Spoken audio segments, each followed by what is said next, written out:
I changed my golf swing from a Nicklaus-inspired swing that I'd used from 1983 up until about 2008 when I retired and went to work for a golf course and could play every day for free. And that's when I decided to use Hogan's 5 Lessons book. And that fundamentally changed how I visualized and conceptualized the swing. And the difference was all based on Hogan's waggle action. Now, in terms of the grip and how that affects the arms folding, in an old style swing, I'll get my short club here to show you.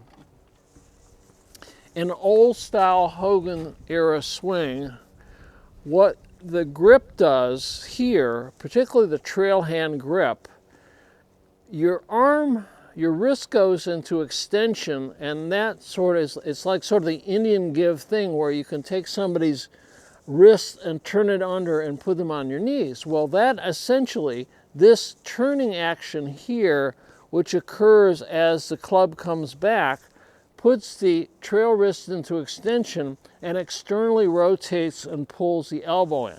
This gives you the leverage for the path.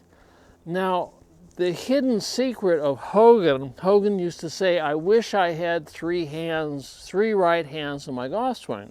The two reasons for that was that his action from the top was one of like a karate heel strike. And it's not really evident because everybody is watching what the lead hand is doing. And what happens when you move this hand faster, this arm releases faster. If you have a traditional, like keep the arm bent, sweep like this, that limits how fast this can go. If you take and swing the club with just your lead hand and then put both hands together, all of a sudden this hand here slows this hand down unless you snap it down. This is my action in the swing. This is all I think about, is snap that arm down, because that's what gets this down faster. Now, the question is, what happens then? Now, in the modern tour swing, you will see that they come down and they still have arm bend here at impact.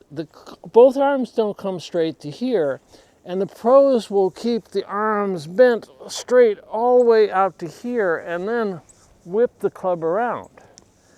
The reason they have to do that is that the club never slows down. Now, if you've seen Freddie Couples swing, Freddie has a very Hogan-inspired swing where he essentially is chopping down like I do. And Freddie's swing is one of the things that inspired me. It says, how does he get such a slow, graceful finish? Here's how. The swing starts with the lead arm, rotator cuff, as the axis of rotation for the hands. It stays the axis of rotation for the hands up until the point where both arms get pulled straight.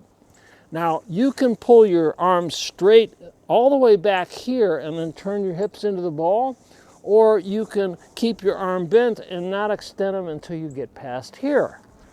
There's this argument that the club head should be fastest past the ball. Well, that makes absolutely no sense because there is more kinetic energy there than here. So why do you want to waste that kinetic energy? This puts all the kinetic energy down into the ball, which to me makes more sense from the physics. And it also changes the way you finish. What happens in the swing when both arms come straight is the axis of rotation for the hands moves from this shoulder to the spine.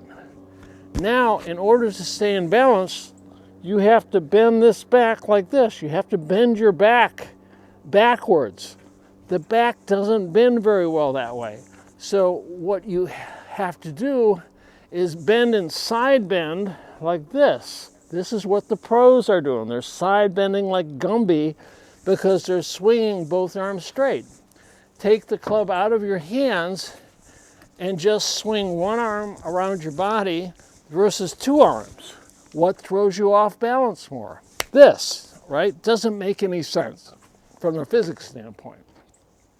But the pros are doing that because that's what TrackMan says you should do. Well, you know, science is good, but common sense counts too, particularly when you're older and you can't side bend like Gumby anymore. So again, I started doing this in 2008, right? And I am 56 years old at that point. And I'm still in pretty good shape. I weigh about the same as I did in high school because I watch my weight.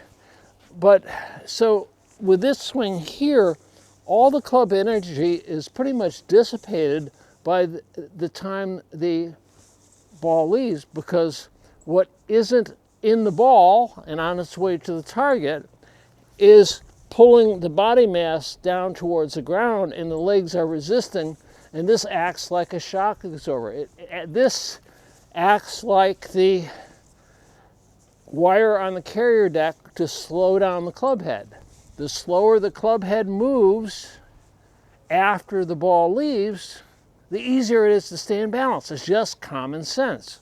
So what Hogan did and what Freddie Couples did is chop down, and you have a little bit of, you don't completely straighten your arm until the club head is moving through impact. That's what keeps it going rather than stopping it dead, is you leave a little bit flex, and what you ideally do is get your arm straight and locked right as the ball is releasing, because that's when you have the best control of the face.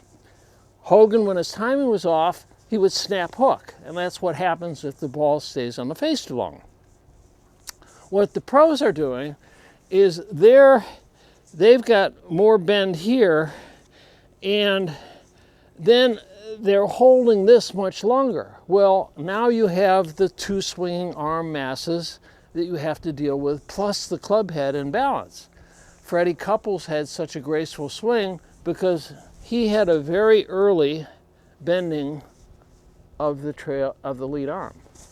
And that's what I try to do, and I practice with this in the house because I can do it in the house without breaking things, is I will just come through here and I will work on just keeping my head down and hinging my arms. And what I'm looking at is I'm looking at a point on the ground and having my hands pass over that point and not being pulled out. That's something I talked about in the grip video. So if you are following the pro model of trying to do this like Gumby, Nellie Corda is great. She has a torso that's long like mine. I can still side bend at 74 because I have a longer than average torso, and I'm not fat. But you know, your average 45-year-old golfer isn't in great shape and can't side bend like that. So if they try to do this, they're going to fall off balance in the finish. And that's what I see 90% of recreational golfers that I see playing, particularly older ones, they fall off balance. So, you know, I'm the type of person, when I get a new idea, I go out and try it. If it doesn't work, I don't do it. You know, sometimes, you know, 90% of the stuff I try, it doesn't work. But 10% of the time, something really clicks. And when I did Hogan's swing, and the first time I did the waggle, magic. So the reason I do this video is just to encourage curiosity and, you know, try something different. You learn stuff that way. So I hope you enjoyed it. Till next time, thanks for watching.